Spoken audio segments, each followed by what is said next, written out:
Hey everybody, thanks for taking the time to check out Reboot here on Kickstarter.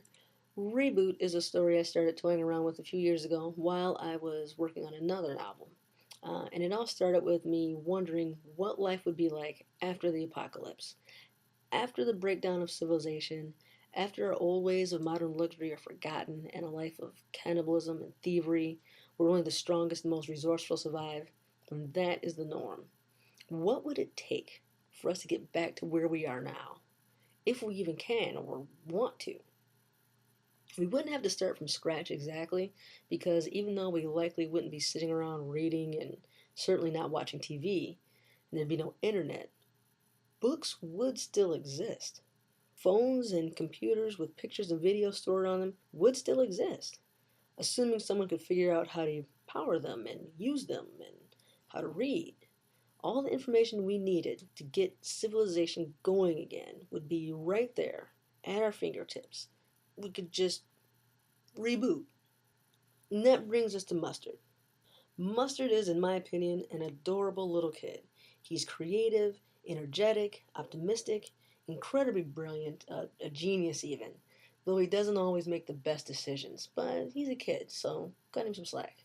And really, he just wants what every kid wants, and that's to feel safe and taken care of and loved. But he doesn't have that. He's alone somewhere in southwestern United States in the desert trying to figure out how to take care of himself.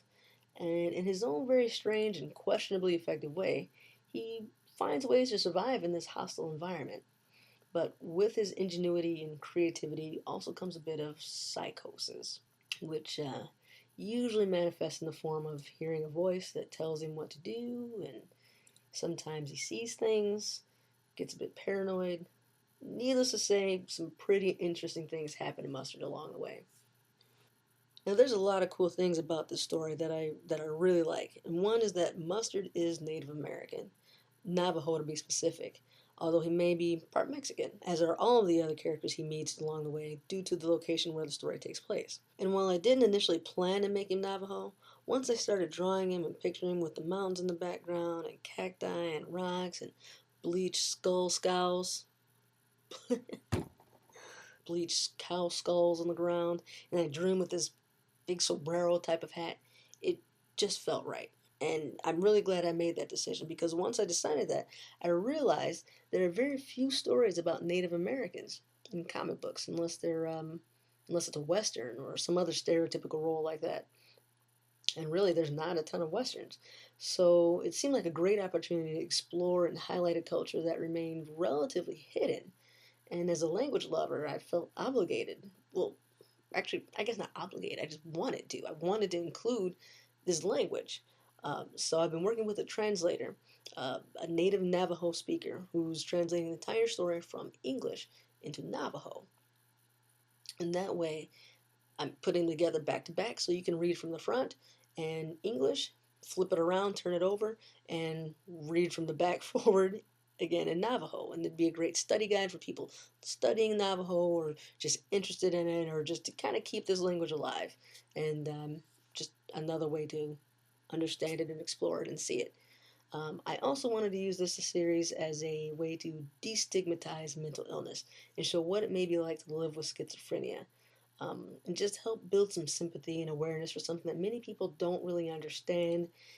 They may feel is kind of scary or weird, but if we can kind of take away some of that and make it a bit more approachable, make it a bit more understandable and relatable, I think it'd help a lot of people who are either diagnosed with schizophrenia and other mental illnesses themselves, or people with loved ones with this condition, and what they're going through on a daily basis to cope and deal and everything that goes along with that. So I think there's a lot of cool things about this, and a lot of positive things that can come from it. So that's why I'm making this, and kind of how I came up with some of the ideas. I've been talking to Navajo people to get a better understanding of the culture and history so I can portray them accurately, and researching various mental illnesses and talking to people who know more about it than I do, because I really feel it's important that if I'm going to do something like this, I want to do it right. Um, and if this sounds like a project you'd like to get behind, and I think you do, then I've got some great rewards for you. In addition to the book, because everyone wants that comic book. I'm also working on some posters. I've got a couple of t-shirts designed. I'm got some stickers that I'm looking for a good place to get printed, and I think they're going to be pretty cool. And I'm also including copies of Legends Born, a 600 plus page fantasy novel that I wrote a couple years ago. That has gotten some pretty good feedback and reviews, and I think you guys really like it. So I'm really excited about this project. I hope you are too. And remember, it's all or nothing. So if you want to back this project, please be sure to share on social media, talk about it with your friends. Please make a pledge, and we can make this happen. Thanks a lot. You made it to the end, so you deserve a cookie. Maybe not. I don't know. You might be on a diet or diabetic or something. So, but whatever you want. You know what? How about we'll just end the video.